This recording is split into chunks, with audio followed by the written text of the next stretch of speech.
ఉన్న బంగారాన్ని విడిపించి ఆ రోజు ఆన్లైన్ రేటుకే మేము కొంటాం. Sharma gold company. Hi hello welcome to Suman TV. నేను మీ రోషన్. సో ప్రెజెంట్ నాతో పాటు కరాటి కళ్యాణి గారు ఉన్నారు. సో కళ్యాణి గారు, మీకు చందుతో ఒక బాండింగ్ ఉంది కాబట్టి ఏం చెప్తారు మీరు? చందు ఇలా వెళ్ళిపోవడం చాలా బాధాకరం.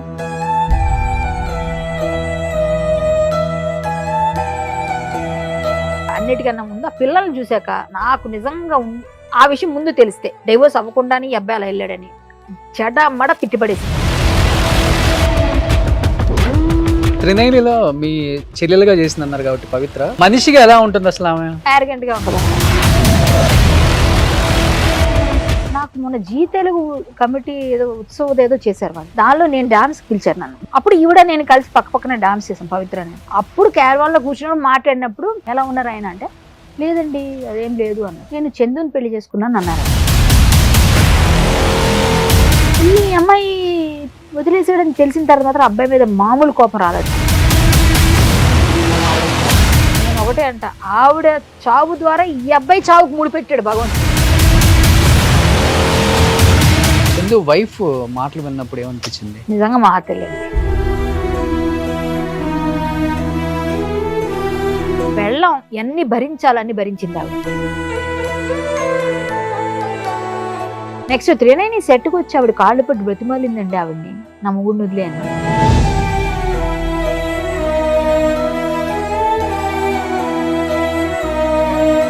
నీకు అంత ప్రేమ ఉంది, పిల్లలు నీకన్నా పేగు కదా, నీ రక్తం కదా, వాళ్ళకన్నా ఎక్కువ ఆవిడ.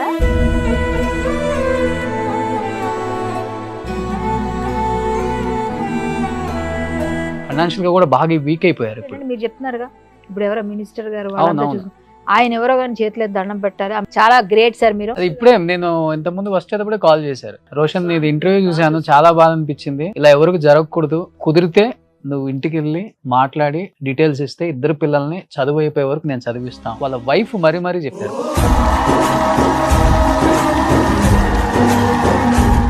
Hi hello welcome to Suman TV. నేను మీ రోషన్. సో ప్రెజెంట్ నాతో పాటు కరాటి కళ్యాణి గారు ఉన్నారు. ఎందుకంటే చందు విషయం జరిగిన తర్వాత చాలా మంది నాకు కాల్స్ చేశారు.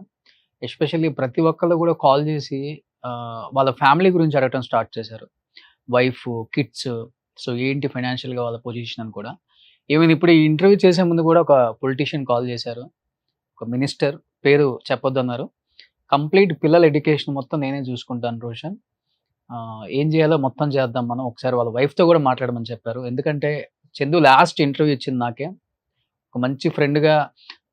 నిజంగా తనకి మోటివేషన్ ఇచ్చే అవకాశం అంటే ఇచ్చే అవసరం కూడా లేదు, అంత ధైర్యంగా ఉండే వ్యక్తి అలా చనిపోవడం నిజంగా చాలా చాలా చాలా చాలా బాధాకరం ఇండస్ట్రీకి. ఇది చాలా మంది ఇళ్లలో ఇది టచ్ అయింది అని చెప్పుకోవచ్చు. ఫస్ట్ ఆఫ్ ఆల్ చందుతో పాటు యాక్ట్ చేశారు కాబట్టి కరాటి కళ్యాణ్ గారు. అండ్ నేను ఇంటర్వ్యూ చేసే టైంలో కూడా ఆమె కాల్ చేశారు. ఆమె మెసేజ్లే మీకు మొన్నటి వరకు కూడా అన్ని సోషల్ మీడియాలో బాగా వైరల్ అయింది కూడా. తనతో బాండింగ్ ఎలా ఉంటుంది, అసలు తను చనిపోయే ముందు ఏం మాట్లాడారో తన మాటలో తెలుసుకుందాం. సో కళ్యాణి గారు, నిజంగా అంటే బుల్లితెర లేకపోతే పెద్ద తెర తేడా లేకుండా ఈ రోజు ప్రతి ఒక్కళ్ళకి టాలెంట్ ఉన్న వాళ్ళకి ఫ్యాన్స్ అనే వాళ్ళు కోకోలలు అయిపోయారు. రీసెంట్ గా చూసుకుంటే చిరంజీవి గారి మదర్, మన నిరుపమక్ కానీ, లేకపోతే ఆర్కే సాగర్, వీళ్ళందరికీ ఫ్యాన్ అయ్యి కూడా ఆమె కూడా టీజర్ రిలీజ్ చేశారు ఇంటికి పిలిచి మరి. సో అంతమంది ఫ్యాన్స్ ని కైవసం చేసుకొని నిజంగా ఒక చిన్న తప్పిదాల వల్ల ఈరోజు లైఫ్ పోగొట్టుకుంటున్నారు. కుటుంబాలను ఆలోచించట్లేదు, తల్లిదండ్రులను ఆలోచించట్లేదు, ఇలా చేస్తున్నారు. ఇంకా సమాజం ఇలానే ఉందా, ఇలానే ఉంటుందా, ఎందుకు ఇలా తయారైందనే మాట మీద ఎక్కువ చర్చ జరుగుతుంది. అండ్ నేను ఇక్కడ చందుని చేశాను, తర్వాత వాళ్ళ కుటుంబాన్ని చేశాను. అసలు నాకు ఎక్కడ ఏం అర్థం అవ్వలేదు, ఏంటి ఎలా అయింది, ఎవరు ప్రేమించారు, ఎవరితో కలిసి ఉంటున్నారు, ఎవరి పిల్లలు ఎవరితో మమేకమై ఉన్నారు, ఏం అర్థం అవ్వట్లేదు. అండ్ మీకు చందుతో ఒక బాండింగ్ ఉంది కాబట్టి చందు ఆ టైంలో అలా చేసేటప్పుడు కూడా మీ చాటింగ్ అంతా కూడా బాగా వైరల్ అయింది. అండ్ నేను వెళ్ళినప్పుడు మీతోనే మాట్లాడుతున్నాను ఫోన్ లో. నాకు మోటివేషన్ చేసే వాళ్ళు ఫోన్ చేసినా కానీ నేను తీసుకోలేకపోతున్నాను అని చెప్పి కూడా. ఏం చెప్తారు మీరు? చందు ఇలా వెళ్ళిపోవడం చాలా బాధాకరం. ఒక 8 సంవత్సరాలుగా నాకు అబ్బాయి పరిచయం ఉన్నాడు. ఒక సీరియల్ నా అనుచరుడి క్యారెక్టర్ అనమాట తంది. నేను విలను, నా పక్కన అనుచరుడి క్యారెక్టర్. ఇంకోటి ఏంటంటే మోరోవర్ మేము మాట్లాడుకునేటప్పుడు నేను చందు యాదవ్ అని పిలిచేదాన్ని. శ్రీనివాస్ యాదవ్ అని ఒకటి ఉంటుంది చూసారు, ఒక డైలాగ్ ఉంటుంది ఒక సినిమాలో శ్రీహరి గారిది. అలాగా నేను చందు యాదవ్ అనేదాన్ని. దాంతో తనకి ఏంటంటే మీరు ఒక్కరే ఎలా పిలుస్తారండి, నేను యాదవ్ అని ఎవరికి తెలియదు అనేవాడు. అంటే మేము కొంచెం అలా కావాలని ఆట పట్టించేవాళ్ళం. అబ్బాయి డెడికేషన్ గా వర్క్ చేసేవాడు. ఉమ్. చాలా గట్టిగా ఏదైనా సీన్ ఇస్తే అబ్బాయిని కొట్టే సీన్ అయినా, కింద పడే సీన్ అయినా, దొర్లే సీన్ అయినా చాలా కమిటెడ్ గా చేసేవాడు. చాలా బాగా మంచి ఆర్టిస్ట్. కానీ ఆ 8 సంవత్సరాలు మేము చేసినప్పుడు కానీ ఈ అబ్బాయి పనికి వస్తాడు, మంచి హైట్ పర్సనాలిటీ ఉన్నాడు కదా, ఫ్యూచర్ లో ఎప్పుడైనా విలన్ అయ్యే అవకాశాలు ఉన్నాయని అందరూ అనుకున్నాం. చిన్న బుల్లితెర పైన ఏదైనా మంచి మంచి పొజిషన్కి వస్తాడు అని. మీతో యాక్ట్ చేశాడు కదా? 2-3 సీరియల్స్ నా పక్కనే. నేను విలను మెయిన్ లీడ్ క్యారెక్టర్ చేసేదాన్ని సీరియల్స్ లో. అప్పుడు నా పక్కన ఒక అనుచరుడు ఉంటాడు కదా ప్రతి విలన్ కి, అందులో ఈ అబ్బాయి ఉండేవాడు. ఈ అబ్బాయి తర్వాత ఇంకొక అబ్బాయిని కూడా, తర్వాత ఈ అబ్బాయి తర్వాత ఇంకొకరిని పెట్టారు తర్వాత కొన్ని సీరియల్స్ లో. సో 2-3 సీరియల్స్ చేసాం మేము. ఈ త్రినైనిలో కూడా నా పక్కన ఫస్ట్. ఓకే. నేను బిగ్ బాస్ కి వెళ్లే ముందు త్రినైని చేశాను. అది మానేసి నేను త్రినైని పవిత్ర క్యారెక్టర్ ఫస్ట్ మీరేనా? కాదండి, త్రినైనిలో అమ్మాయి నా సిస్టర్ క్యారెక్టర్ పవిత్ర. వీళ్ళందరూ మా ఇంటికి వస్తారు. ఈ చందు నా అసిస్టెంట్. త్రినైనిలో నేను చేసేప్పుడు బిగ్ బాస్ కి వెళ్ళిన ముందు అనమాట ఇది చెప్తుంది స్టోరీ. అప్పుడు వీళ్ళిద్దరు ఫ్రెండ్స్ కూడా కాదు, నా పక్కన అసిస్టెంట్ చందు. త్రినైనిలో ఆమె నాకు సిస్టర్ క్యారెక్టర్. ఇద్దరు పరిచయం కూడా లేదు అప్పుడు? లేదు, ఫస్ట్ టైం పరిచయం నాకు. వీళ్ళిద్దరికి పరిచయం కూడా లేదు అప్పుడు. నేను అప్పుడు త్రినైనిలో చేసేప్పుడు నా ఇంట్లో పెళ్లికి వీళ్ళంతా వస్తారు. మొత్తం హీరోయిన్ అప్పుడే హీరోయిన్ అక్కడ ఎంట్రీ అవుతుంది. మా ఊర్లో ఉన్నట్టు అనమాట హీరోయిన్. సో వీళ్ళందరూ, ఈ సత్య ఉంది కదా ఆ అమ్మాయి కూడా త్రినైనిలో చేసింది. సో వీళ్ళంతా కలిసి చేసేప్పుడు చందు కూడా నాతో చేసేవాడు. దూరంగా కూర్చుని ఉండేవాడు అందరితో మాట్లాడుతూ. పవిత్ర గారికి పరిచయం కూడా లేదు అబ్బాయికి అప్పుడు. తర్వాత కొన్ని రోజుల తర్వాత నేను త్రినైని మానేశాను. బిగ్ బాస్కి వెళ్ళి వచ్చిన తర్వాత అన్ని సీరియల్స్ మానేసిన తర్వాత నాకు మొన్న జీ తెలుగు కమిటీ ఏదో ఉత్సవం ఏదో చేశారు వాళ్ళు. దానిలో నేను డాన్స్ పిలిచారు నన్ను. విలన్స్ అందరికీ ఒక డాన్స్ పెట్టారు, కామెడీ డాన్స్. అప్పుడు ఈవిడ నేను కలిసి పక్కనే డాన్స్ చేసాం పవిత్ర నేను. అప్పుడు క్యారవాన్ లో కూర్చొని మాట్లాడినప్పుడు మీ హస్బెండ్ ఎలా ఉన్నారు, పిల్లలు ఎలా ఉన్నారు ఇవన్నీ అడిగా. ఆవిడ ఏదో చెప్పారు, ఇంతకుముందు ఇంకొక రిలేషన్ ఉండేది ఆ విషయం చెప్పారు. ఆ విషయం నాకు తెలుసు కాబట్టి నేను అడిగాను ఆవిడ ఎలా ఉన్నారు ఆయన అంటే, లేదండి అదేం లేదు అన్నారు. నేను చందుని పెళ్లి చేసుకున్నాను అన్నారు ఆవిడ. అవునా? చందు, ఏ చందు అన్నాను. మీకు తెలుసు కదా చందు. ఏ చందు అంటే ఫోటో తీసి చూపించింది. అప్పుడు దాకా వీళ్ళిద్దరు పెళ్లి చేసుకుని నాకు తెలీదు. అప్పుడు చూసి ఈ అబ్బాయి తెలుసు నాకు, మా చందు యాదవ్ కదా అంటే తనే అని. మరి తను పెళ్ళయింది కదా అని అడిగాను నేను. అంటే పెళ్లికి కూడా నన్ను పిలిచాడు కదా, పెళ్ళయింది కదా అంటే డివోర్స్ అయిపోయినట్టుంది ఆల్మోస్ట్, అక్కడ లేదు, అక్కడ ప్రాబ్లం వచ్చింది అని చెప్పింది ఆమె. ఎవరికి కాలేదు ఇద్దరికి? అసలు నాకు తెలియదు కదా, ఆమె చెప్పిందే నేను చెప్తున్నా. సరే అయిపోయిన తర్వాత మేము డాన్స్ చేస్తే వచ్చేసాను. వచ్చేసిన తర్వాత ఈమె చనిపోయిందన్న విషయం టీవీలో వచ్చింది కదా, నేను చూసి అప్పుడు నేను కొంచెం మొన్న డీహైడ్రేట్ అయిపోయి నాకు డయేరియా వచ్చి నేను హాస్పిటల్లో ఉన్నా ఆ టైంలో. ఈమె చనిపోయిన టైంకి నాకు బాగాలేదు కొంచెం ఒంట్లో. సో నేను ఇలా ఉన్నాను, కొంచెం మాట్లాడే పొజిషన్, కొన్ని ఫోన్లోకి పలకరిస్తానని చందు నెంబర్ అప్పుడు తీసుకున్న త్రినైని వాళ్ళ దగ్గర నెంబర్ పంపించారు. ఆ నెంబర్ తీసుకుని చందుకు కాల్ చేశారు. చేసి ఏం చందు ఏంటి ఇలా అయిపోయిందంటే, చచ్చిపోయిందండి పవిత్ర చచ్చిపోయింది, నాకు 4 hours తర్వాత తెలిసిందని బాధ ఏడ్చేస్తున్నాడు. ఏడ్చేస్తుంటే ఏం పర్లేదు బాధపడకు, ఎవరైనా ఏం చెప్తాం కన్సల్ట్ మొత్తానికి బాబు ఏం కాదు, అన్ని కార్యక్రమాలు ఏంటి మేము రావాలా, ఏమైనా హెల్ప్ కావాలా అని అడిగితే బెంగళూరు తీసుకెళ్తారు, హైదరాబాద్ తీసుకురావట్లేదు, బెంగళూరు వెళ్తున్నాం, బెంగళూరుకి వెళ్ళిపోయిన తర్వాత అక్కడ అన్ని చేసేస్తారు కార్యక్రమం, మీరు రావద్దులేండి అన్న. సరేనే వచ్చాక ఫోన్ చేయి నేను వచ్చి కలుస్తాను నిన్ను అనేసా. అయిపోయింది. నెక్స్ట్ డే మళ్ళీ కాల్ చేశాను. అయిపోయినాక అన్ని అయిపోయి కార్యక్రమాలు ఏంటి, డాక్టర్ ఏమన్నారు నీ గురించి, నీకు ఎలా ఉంది హెల్త్ అని అడిగితే అబ్బాయి ముందు రోజే ఏడుస్తున్న పరిస్థితి చూసి బాధ అనిపించింది. తెలిసిన అబ్బాయి కదా, తెలియని వాళ్ళకే మనం ఏదో హెల్ప్ చేస్తాం, పాపం తెలిసిన అబ్బాయి ఏదో బాధపడుతున్నాడు అనుకో నేను చేశాను. చేస్తే డాక్టర్ గారు నాకు ఎంఆర్ఐ తీసుకోమన్నారు. నేను నిమిషం ఒకలా ఉంటున్నాను, నాకే తెలియట్లేదు, నాకు మర్చిపోతున్నాను, నాకు ఇప్పుడు ఒకలా ఉంటున్నాను తర్వాత ఒకలా ఉంటున్నానండి, బర్లే మళ్ళీ గుర్తొస్తున్నాయి ఏదో చెప్పాడు. అంటే బాగా డిప్రెషన్లో ఉన్నాడని అర్థమైంది. సరే చందు జాగ్రత్తగా ఉంటే నేను ఫోన్ చేస్తుంటాలే, నువ్వేం కాదు, ఏమైనా కావాలంటే ఎంఆర్ఐ తీసుకుంటే సిటీ న్యూరోకి వెళ్ళు, డాక్టర్ గారు బాగా చూస్తారు, నీకు చేతికి మాత్రం డాక్టర్ మధు గారు ఉన్నారు ఆయన దగ్గరికి వెళ్ళి, ఆర్థోపెడిస్ట్ బాగా చూస్తారు, పెద్దవాళ్ళు సినిమా ఇండస్ట్రీ అంతా అక్కడికి వెళ్తారు అని చెప్పాను. సరేనండి వెళ్తాను నేను అంటే, లేదా నేను చెప్తాను నువ్వు వెళ్ళు, లేదా నేనే వస్తా కావాలంటే తోడుగా నీకు అని చెప్పేశాను. అంటే ఓకేనండి అన్నాడు. ఆ తర్వాత నైట్ మళ్ళీ నేను అలా పలకరించాను 2 రోజులు. పలకరించి నైట్ ఈవినింగ్ లేట్గా ఉంటేనే ఫ్రీ అవుతారు, అందరూ ఫోన్ చేస్తున్నారు, అది ఇది నా మీద లేనిపోని రాస్తున్నారు, నేనే చంపాను అన్నారు, అన్ని బాధపడ్డాడు చాలాసేపు, ట్రోల్స్ అని. నేను చచ్చిపోతున్నా అన్నాడు. ఏం మాట్లాడుతున్నాను, మెసేజ్లోనే మాట్లాడే ఫస్ట్ తర్వాత 2వ రోజు నుంచి మాట్లాడితే, నేను ఉండనండి పోతాను వెళ్ళిపోతాను. ఎక్కడికి వెళ్ళిపోతావు అంటే, నేను చచ్చిపోతాను, నేను ఉంటే పిచ్చోడిని అయిపోతాను, లేకపోతే తాగుబోతు అయిపోతాను, ఇంట్లో వాళ్ళకి భారంగా ఉండాలి, నేను చచ్చిపోతాను. ఏం మాట్లాడుతున్నా పిచ్చి మాటలా, మేమందరం లేవా, నేను డిప్రెషన్లోకి వెళ్ళా మా ఫాదర్ చనిపోయాక, నేను అనుకున్నా వాళ్ళతో వెళ్ళిపోలేము, మనం వాళ్ళ ఆశయాలను తీసుకెళ్ళాలి ముందుకు, ఏదైనా ఎవరైనా ఉంటే అలా చేయకూడదని నేను మోటివేట్ చేస్తూ ఏవో పెట్టాను మెసేజ్. వినలేదు. మళ్ళీ మాట్లాడుతూ ఉంటే కూడా, లేదు మీరు ఎవరికి చెప్పకండి నేను చచ్చిపోతాను. బాధలో ఉన్నప్పుడు అందరూ అంటారు కదా మాటలు, చచ్చిపోతానని. ఆ విషయంలోనే అలా అంటున్నాడులే అనుకున్నాను నేను. ఆ తర్వాత చాలా చెప్పాను, యాదవ్ అంటే ధైర్యం, నువ్వు అలా చేయకూడదు, అట్లా ఇట్లా కూడా మోటివేట్ చేశా. ఫోన్ చేశా, నీకేమైనా ఇబ్బంది ఉంటే చెప్పు, నువ్వు ఇబ్బంది పడుతున్నట్టున్నా, ఫోన్ కట్ చేసేస్తున్నావు అని. సరేలే గుడ్ నైట్ టేక్ కేర్ అని పెట్టాను. అబ్బాయితో మాట్లాడితే మనకు కొంచెం డైవర్ట్ చేయాలని. ఇంతట్లో ఏం చెప్పాడు, నేను వైజాగ్ వెళ్తున్నా, వచ్చినాక నేను కలుస్తా, నువ్వు సిటీలోకి వచ్చావు కదా, రోషన్ ఇంటర్వ్యూ చూసాను బాగుందని అది కూడా మాట్లాడా. వైజాగ్లో మాది ఆ గిమ్స్ ఉంది కదండి హాస్పిటల్, అది అది మేమే కొనుక్కున్నాం అన్నాడు. ఎవరు మీరు కొనుక్కోవడం ఏంటి అన్న. అతను ఒక డాక్టర్ అనమాట, ఇంగ్లాండ్ నుంచి వచ్చిన డాక్టర్, అక్కడ పెట్టారు యాదవ్ డాక్టర్, మాకు రిలేషన్ తెలిసిన వాళ్ళు. అయితే వైజాగ్లో పెద్ద హాస్పిటల్ కట్టారు, అది సంథింగ్ ఏదో ప్రాబ్లంలోకి వెళ్ళిపోయి వీళ్ళ దగ్గర ఫైనాన్స్, వీళ్ళ బావగారు ఎవరు చేశారట ఫైనాన్స్, చందు వాళ్ళ బావగారు చేసి అది ఆప్షన్కి వెళ్ళిపోయింది. ఆప్షన్లో మేమే తీసుకున్నాం, అది ఇప్పుడు మేము డిస్కస్ చేసి తీసేస్తున్నాం. అది దాన్ని వైజాగ్లో ఎవరైనా పెద్దవాళ్ళు ఉంటే చెప్పాలనుకుంటే మొన్న ఒకటి వచ్చింది, నేను రావాలి వైజాగ్ అన్నాడు. మొన్నే యాక్సిడెంట్ అయింది కదా కార్లో, మేము కార్లో వెళ్తున్నాము, కానీ నేను కార్లో రమ్మని నేను అన్న, ఇక మీదట నువ్వు తర్వాత వచ్చేసే, లేకపోతే నువ్వు ఎలా ఫ్లైట్లో వస్తారా, అక్కడ ఏమైనా హెల్ప్ కావాలని నేను చేస్తా వైజాగ్లో, అక్కడ ఎవరైనా డాక్టర్, ఆ డాక్టర్ గారు కూడా తెలుసు నాకు, వేరే ఎవరితో కూడా మాట్లాడదాం అని చెప్పాను. అంటే సరేనండి అలాగే అన్నాడు. నేను లేకపోతే ఇంకా 2-3 డాక్టర్స్ చెప్దాంలే, అక్కడ ఉన్నారు కదా ఎవరైనా తీసుకుంటారేమో అంటే, మాకు ఒకటి అయిపోయిందండి డీల్, అయిపోతే నా లైఫ్ సెటిల్ అయిపోద్ది అన్నాడు. అంటే పిల్లలు ఎలా ఉన్నారు, వైఫ్ ఎలా ఉన్నారంటే వాళ్ళతో ఆల్మోస్ట్ అయిపోయింది అన్నాడు.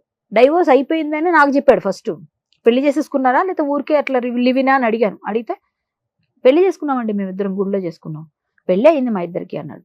మేము లివిన్లో ఉన్నారేమో అనుకున్నానయ్యా నేను, లేకపోతే ఆవిడ కూడా మొన్న నాకు చెప్పారండి. అవును, నాకు పవిత్ర కూడా చెప్పింది, మీరు మీతో మాట్లాడిందంట కదా, నా ఫోటో చూపించిందంట కదా అని చెప్పాడు నాతో. అయిపోయిన తర్వాత ఇప్పుడు ఏంటి ఎప్పుడు వచ్చావంటే, నేను ఏదో ఇన్సూరెన్స్ కోసం వచ్చా, ఇన్సూరెన్స్ ఏవి నామినీస్ ఏవి ఉన్నాయి ఏదో చెప్పాడు, నాకెందుకు చెప్పినంత వరకు విన్నా. తర్వాత ఇదంతా చెప్పాడు అనమాట. అక్కడ వైజాగ్ వస్తాను నేను వాళ్ళు బయలుదేరాలి, కానీ నాకు హెల్త్ బాగాలేదని నేనే పోస్ట్ పోన్ చేశానని చెప్పాడు. సరే నేను వెళ్తున్నా, నేను వచ్చిన తర్వాత నేను కలుస్తా, లేదా నువ్వు వస్తే అక్కడ ఫోన్ చేయి, నేను అక్కడ ఏమైనా హెల్ప్ కావాలని చేస్తా, జాగ్రత్త ధైర్యంగా ఉండు, ఏం లేదు అందరూ ఉన్నాం, మేమందరం నీకు సపోర్ట్ చేస్తాం, మళ్ళీ నీకు సినిమాలు వస్తాయి సీరియల్స్ వస్తాయి, నువ్వు మళ్ళీ ఒక మంచి పొజిషన్ ఇస్తాడు దేవుడు నీకు అని. నేను ఏదో నా వరకు నేను ప్రయత్నం చేశాను 3 రోజులు, నేను ఫోన్ చేస్తూనే ఉంటాను, నీకు తగ్గే వరకు నువ్వు సెట్ అవ్వు, ఏం కాదు, మన పిల్లడు మంచిగా ఉండాలి, అందరూ బాగుండాలని కోరుకున్నా అని చెప్తున్నాను. అలాగేనండి అలాగే నాకు కావాలని చెప్పేసి అనేసాడు. అంతే అయిపోయింది. నేను బుధవారం అయిపోయింది, నైట్ ఎందుకు మనం నైట్ జర్నీ వద్దని బుధవారం నైట్ వెళ్ళకుండా లక్ష్మీవారం మార్నింగ్ బయలుదేరి వెళ్ళాను, ఈవినింగ్కి చేరిపోయాను నేను నైట్ వరకు. ఇంకా అలసిపోయాం కదా అని పడుకొని ఇంకా ఆ రోజు చేయలేదు ఫోన్. ఫ్రైడే లేదు, నేను లక్ష్మీవారం నేను రాజమండ్రిలో మా ఫ్రెండ్ వాళ్ళ ఇంట్లో ఉండిపోయి మార్నింగ్ లేచి వెళ్ళాం, ఫ్యామిలీతో వెళ్ళాం మేము, మా తమ్ముడు మేము అందరం కలిసాను. నైట్ టైం ఎందుకు ఎర్లీ మార్నింగ్ మళ్ళీ లేచి బయలుదేరి వెళ్ళిపోయాం. శుక్రవారం వెళ్ళిపోయాను ఈవినింగ్ అంతా. ఫ్రైడే ఇంకా చేద్దామని అనుకుంటే ఇంట్లో పనులన్నీ ఉన్నాయి, ఉదయం నుంచి అన్ని పనులు చేసుకుని సాయంత్రం ఫోన్ చేద్దాం అనుకున్నా, ఈలోగా న్యూస్ వచ్చేసింది. నేను 10 నిమిషాలు షాక్లో ఉండిపోయాను. ఈ పిల్లాడు ఏంటి, ఎంత చెప్పినా ఎన్ని చేసినా చచ్చిపోతానన్న మాటను పట్టుకొని అలాగే పట్టుకుని ఉన్నాడు, ఏంటి ఇంత చిన్న వయసు, పిల్లలు ఉన్నారు అబ్బాయికి, ఆవిడని వదిలేసి వచ్చేసాడు. తర్వాత నాకు ఇంతగా చెప్పలేదు, ఆవిడని డైవోర్స్ ఇచ్చాను అన్నట్టే చెప్పాడు, సెటిల్ అయిపోయిందని చెప్పాడు, ఆల్మోస్ట్ సెటిల్ అయిపోయిందని చెప్పాడు. ఇది ఒక్కటి మాట అన్నాడు. అంటే నేను అప్పుడు అడిగాను, మరి ఆవిడని ఎలా చేసుకున్నావు అంటే, ఆల్మోస్ట్ సెటిల్ అయిపోయిందండి, ఈవిడే నాకు అమ్మలా చూసుకుంది, ఈవిడే నా తల్లిలాగా అని అట్లా చెప్పాడు. చెప్పి అందరూ పిచ్చి పిచ్చిగా రాస్తున్నారండి, అదండి ఇదన్నా నాతో బాధపడకని చెప్పేసాను. నేను మన నెక్స్ట్ డే చెయ్యకపోవడం మరి అది నాకు తెలియదు కదా, పొద్దున్న చేసినా కూడా అబ్బాయి ఎత్తకపోయాడేమో, నేను చేయలేదు ఆ రోజు ఫోన్. సో అంతే, అంతవరకే తెలుసు. నెక్స్ట్ మీ ఇంటర్వ్యూస్ అన్ని చూసా నేను, మీ వాళ్ళు అక్కడికి వెళ్ళి ఇవన్నీ చూసినా అన్ని కొంచెం నాకు అర్థమైంది ఏంటంటే, వీళ్ళిద్దరు కూడా డైవోర్సులు తీసుకోలేదు, ఇద్దరు తీసుకోలేదు, ఇద్దరు బ్లెండర్ మిస్టేక్ చేశారు. ఇద్దరికి ఇష్టం ఉంటే, ఇప్పుడు సింగిల్స్ అనుకో, ఇద్దరు లోన్లీగా ఉన్నారు, ఎవరికాళ్ళు సపరేట్గా ఉన్నారు, అన్ని విడిపోయి ఉన్నారు అనుకో, పెళ్లి చేసుకోను ఎవరన్నా, ఎవరితోనే ఏదైనా చేసుకో. కానీ ఇటువైపు చిన్నపిల్లల లైఫ్ తీసేసాడే, వాళ్ళు పెద్దోళ్ళు అయిపోయారు, చిన్నపిల్లలు వీళ్ళు అసలు అమాయక పక్షులు. వాళ్ళకి ఏం తెలుసు, ఇది కదా నువ్వు చేయి పట్టుకుని వేలు పట్టి నడిపించాలి, నాన్న నువ్వు నా హీరో అని పాటలు పాడతారుగా, ఇప్పుడు నాన్న నువ్వు కదా నిలబడాలి. ఇలాంటి టైంలో పిల్లల్ని వదిలేసి బంగారం లాంటి పెళ్ళాన్ని అన్ని సంవత్సరాలు లవ్ చేసి నన్ను పిలిచాడు పెళ్లికి. పెళ్లికి పిలిస్తే నేను వెళ్ళలేదు, అప్పుడు ఏదో షూటింగ్స్ బిజీ ఉండి వెళ్ళలేదు, 15లోనే వెళ్ళలేదు. వెళ్ళకపోతే నన్ను దెప్పేవాడు, ఎందుకు మీరు రాలేదు, మా పెళ్లికి ఎందుకు వస్తారండి మీరు చిన్న, మళ్ళీ యాదవ్ అంటారు, సేమ్ కమ్యూనిటీ అంటారు, మీరేమో రాలేదు, అట్లా నేను చెప్తే నేను నీ కొడుకు పెళ్లికి వస్తాలే, కూతురు పెళ్లి ఇలా అనేసి కామెడీ చేసేసేవాళ్ళు. ఇలా పెళ్లి చేసుకున్నారంటే విడిపోయాడేమో, మంచి లైఫే కదా, ఇష్టపడి చేసుకున్నాడా అని అనుకున్నాను. కానీ మనం అంత డీప్గా ఎందుకు వెళ్తాం, నాతో ఎప్పుడు గౌరవంగా ఉండేవాడు. సో అంతవరకే. ఈ అమ్మాయి వదిలేసాడని తెలిసిన తర్వాత మాత్రం అబ్బాయి మీద మామూలు కోపం రాలేదు నాకు. పిల్లల్ని చూసాక, వాళ్ళ మొహం చూసినాక నాకు మామూలుగానే ఇలాంటి వేషాలు వేస్తే, చిన్నపిల్లలు నువ్వేమన్నా పో, వాళ్ళ వయసు లైఫ్ని తీసేసావు కదా. ఇప్పుడు ఆవిడ చచ్చిపోయిందండి, ఆవిడ కర్మలో రాసి పెట్టాడు భగవంతుడు, మనం ఏం చేయలేమని తేలాం. నువ్వు వెళ్ళిపోవడం ఏంటయ్యా పిచ్చి, కాకపోతే ఇంత వయసు మంచి లైఫ్ని చెడగొట్టుకొని వెళ్ళిపోవడం అవసరమా?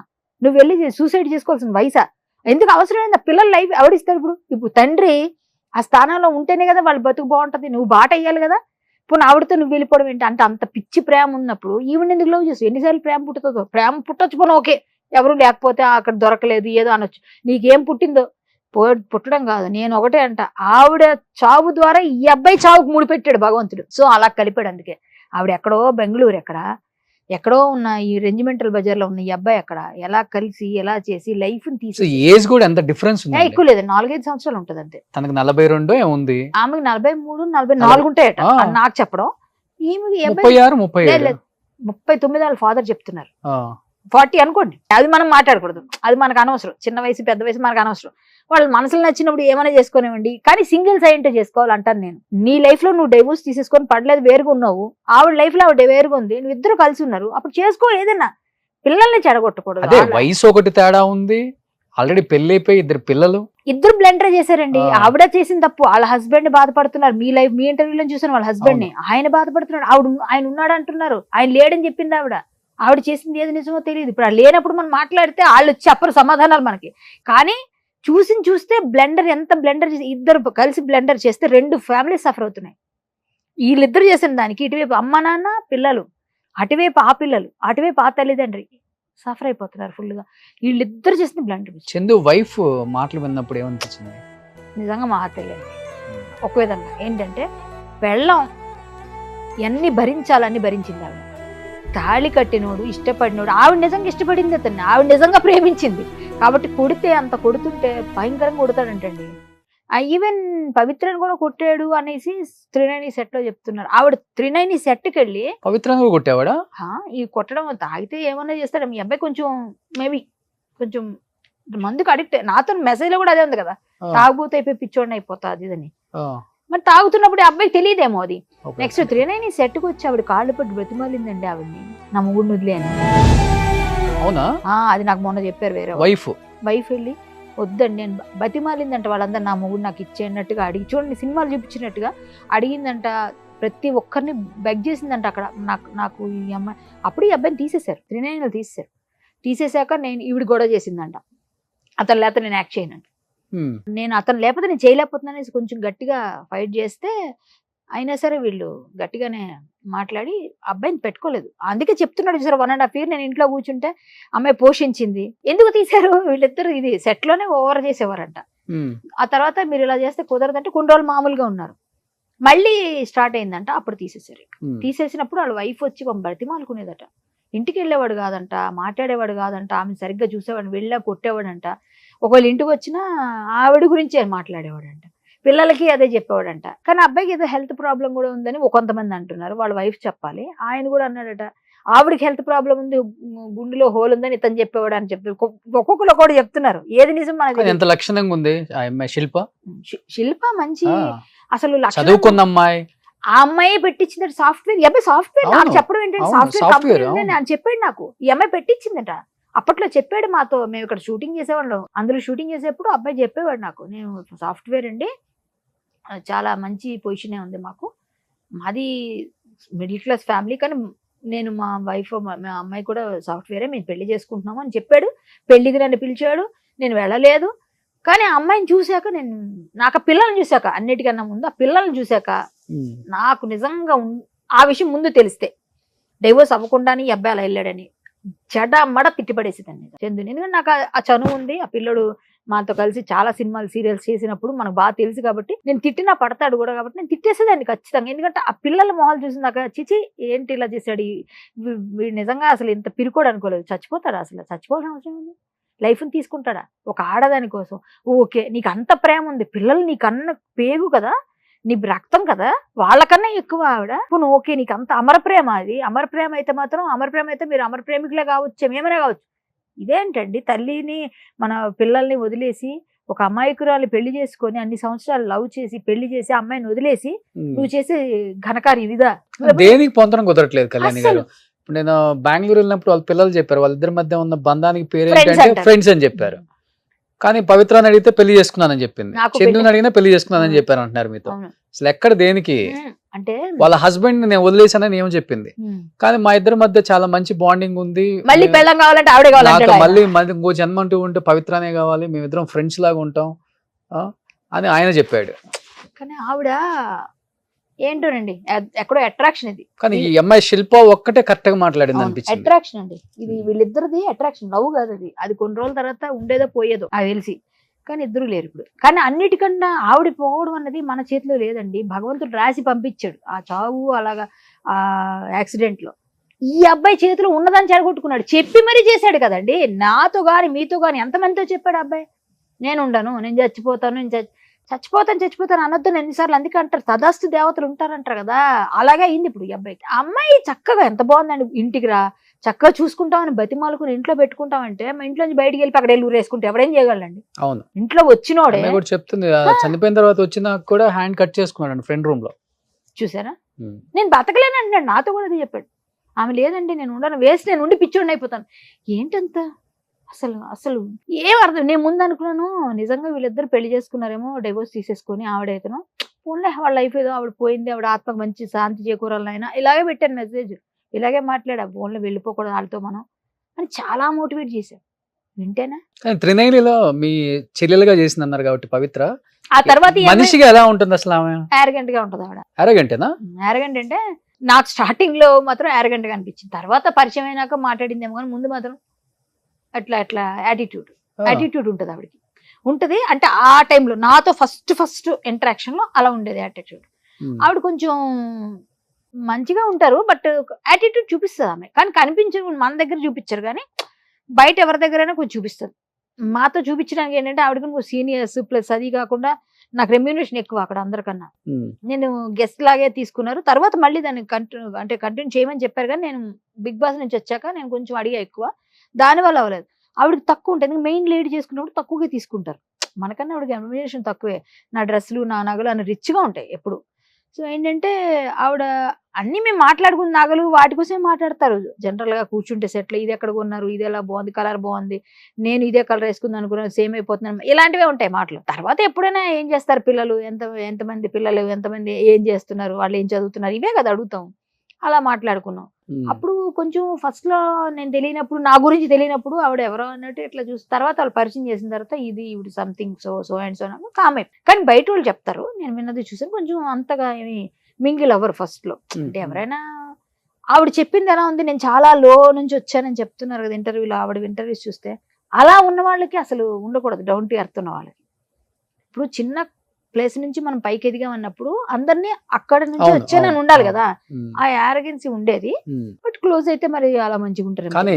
కొన్ని విషయాల్లో ముందు కొన్ని రోజులు అనిపించింది, తర్వాత నుంచి ఇప్పుడు మంచిగా మాట్లాడుతుంది. ఇప్పుడు మొన్న కలిసి జీ తెలుగులో చాలా కళ్యాణి గారు అట్లే, ఆ తర్వాత బాగానే అయిపోయింది. ముందులో ఉండింది కొంచెం యారగెన్సీ ఉంది, నా దగ్గర ఏదో చూపించలేక ఉందనే చెప్తారు అంతే. కానీ కేవలం అంటే మొత్తం చూస్తుంటే ఇదంతా సీరియల్స్ లో ఎలా జరుగుతుందో ఎపిసోడ్లు, సినిమాలలో ఎలా ఉంటుందో అలానే ఉంది స్టోరీ.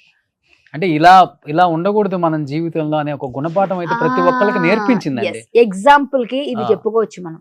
ఇప్పటికి ఎవరైనా ఇలాంటి రిలేషన్స్ లో ఉండి, ఎవరైనా ఉంటే వైఫ్ ఉంటుండగా వేరే వాళ్ళతో రిలేషన్స్ ఉండి, ఇట్లాంటి చాలా మంది ఉంటారు కదా.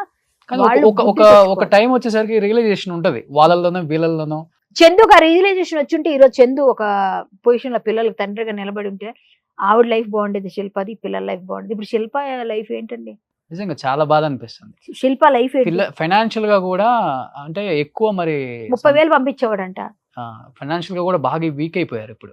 మరి వాళ్ళకి ఎవరైనా సపోర్ట్ చేస్తే బాగుంటది, ఏదైనా ప్లాన్ చేయాలి, చూద్దాం ఏం జరుగుతుందో. కాకపోతే ఏంటంటే మీరు చెప్తున్నారుగా, ఇప్పుడు ఎవరో మినిస్టర్ గారు వాళ్ళంతా ఆయన ఎవరో కానీ చేతిలో దండం పెట్టాలి. ఆ మినిస్టర్ గారు నిజంగా వాళ్ళ పిల్లలు చదివించి, వీలుంటే తెలంగాణ గవర్నమెంట్ వాళ్ళకి ఇల్లు లేదు, ఆ పిల్లలతో ఆవిడ ఉండాలి అంటే ఆవిడకి ఏమి తెలియదు కదా, సొంత ఇల్లు లేదు. ఒక చిన్న ఇల్లు ఇచ్చారు అనుకోండి, ఏదన్నా గవర్నమెంట్ తలుచుకుంటే ఇవ్వగలుగుతుంది.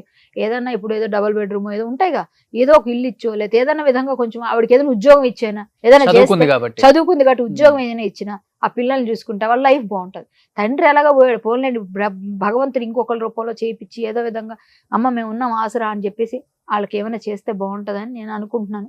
ఆయన మీరు అన్నట్టుగా ఆ మినిస్టర్ గారు నేను ఇంతకుముందు వచ్చేటప్పుడే కాల్ చేశారు. చాలా గ్రేట్ సార్, మీకు శ్రీరామ రక్ష. చాలా బాధ అనిపించింది. ఇలా ఎవరికి జరగకూడదు, మా పేర్లు మేము బయట చెప్పుకోకూడదు, చేసిన సహాయం చెప్పుకోకూడదు. కాబట్టి గ్రేట్, కుదిరితే నువ్వు ఇంటికి వెళ్ళి మాట్లాడి డీటెయిల్స్ ఇస్తే ఇద్దరు పిల్లల్ని చదువు అయిపోయే వరకు నేను చదివిస్తాను. వాళ్ళ వైఫ్ మరీ చెప్పారు పాపం. సూపర్ అమ్మ. ఆ అమ్మ నిజంగా వాళ్ళ పిల్లలకి వాళ్ళకి ఎప్పుడు ఆ రాముడి దయ ఉంటారు. చక్కగా చల్లగా చూడాలి నేను మనస్ఫూర్తిగా కోరుకుంటున్నాను. కానీ ఇలాంటి రామ. ఎప్పుడు ఇండస్ట్రీలో జరగకూడదు. ఇండస్ట్రీ కాదు, బయట కూడా జరగకూడదు. బట్ ఇది రంగుల ప్రపంచం కాబట్టి చిన్నది జరిగినా పెద్దది అబ్బాయి ఎంత జరిగినా మంచి టాలెంటెడ్ అండి. చాలా సినిమా పిచ్చితోని అన్ని వదులుకొని వచ్చాడు. Football player, software Player. Engineer, అవును, nationals ఆడాడు హైట్ అబ్బాయి. ఉంటాడండి. ఆ. ఎంత బాగుంటాడు. 6 ఉంటాడు. ఆ, నాతో పక్కన చేసేటప్పుడు ఏదైనా సీన్ చేసేటప్పుడు అబ్బాయి కింద దొరలాలనుకో ఫైట్లలో అబ్బాయి వాళ్ళే మమ్మల్ని దొరలించారు కాబట్టి మేము ఇద్దరం ఒక సీన్ చేసాం. ఒక సీరియల్లో అన్ని గెటప్స్ చేస్తాం. అందులో మేము బెగ్గర్స్ గెటప్స్ చేస్తాం.